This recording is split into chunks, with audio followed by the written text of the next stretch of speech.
So Lorenzo, and this is true for the listeners as well. A few days ago we recorded a video called "Ideas Are Fragile," and the thinking behind it is this is a really, to me personally, it's a very important topic because I think what happens is that oftentimes we start killing ideas much before we have evidence that those ideas are any good or bad. We do it because maybe we have imposter syndrome. We do it because, like, I might share an idea with you, and when I don't see you Mhm. smiling and getting excited, it's a signal that you probably hate it, and we prematurely start getting ideas. And I think this is something that experimenters deal with a lot. You might even share it with your manager, and you might get some criticism, and you might start assuming that the idea is not a good one. So we talked about that already. So we're not going to talk about that again. But I'm reading this wonderful book on storytelling.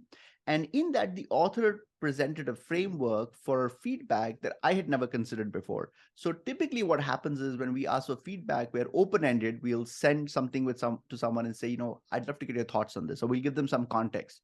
And people typically give feedback that says, oh, I really like this. Here are something that you might want to consider improving.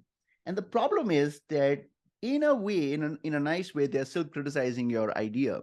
And when you're in a vulnerable state of developing an idea, any criticism can some people, like Steve Jobs, was very good at deflecting like Teflon people's opinion, but not everyone has that. I'm more sensitive, and I would definitely like say, oh, maybe the idea isn't so good anyway. Her suggestion is when you're asking for feedback, especially early on, ask people to list the things they like the best.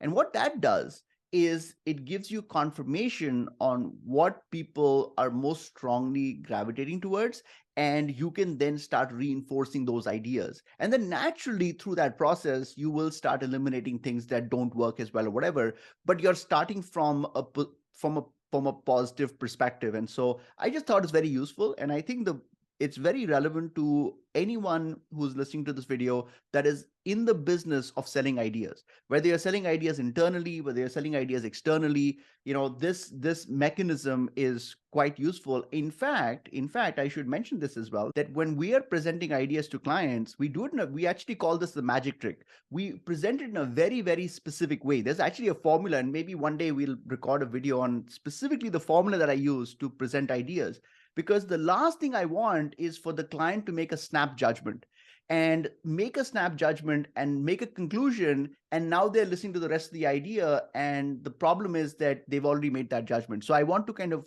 hold their opinions, and there are very specific ways of communicating that. But anyway, what do you think about this idea of like asking for positive feedback, which is quite different than how we typically ask for feedback? I need to read that book. Uh, what's the title of the book? Whoever Whoever tells the tells the best best story story. wins. I love it. I love And it. it's Great by title, by Annette the way. Simmons. And Great it's all about title. storytelling, which is my whole life's work. Yeah. So it's quite interesting, but I hope this I framework will. yeah. I need to read that book. Here's why. I have had probably like maybe hundreds. It's too much, but like dozens of fights and arguments and discussions with my girlfriend recently in the past 3 months, because she comes to me with, hey, here's a LinkedIn post that I want to write about. Can you give me a feedback on that? And I always 100% focus on the stuff that are not good about the post. And she always, complains that I always give bad feedback, like negative feedback, I should say. And that's me being direct and being Italian, in the way I am. So she's like, you should be more focused, also focus on positive stuff, not just negative. And I'm like, okay, man, I need to start wearing my politically correct hat a little bit more often, because I only focus on stuff that she should improve. Yeah, no, that I think that makes I think that would be a good idea, Lauren. So I think both your girlfriend and the rest of us would appreciate it. All right. All right, guys, we will see you. Tell us what you think about this. We will see you with another episode shortly. Take care. Ciao.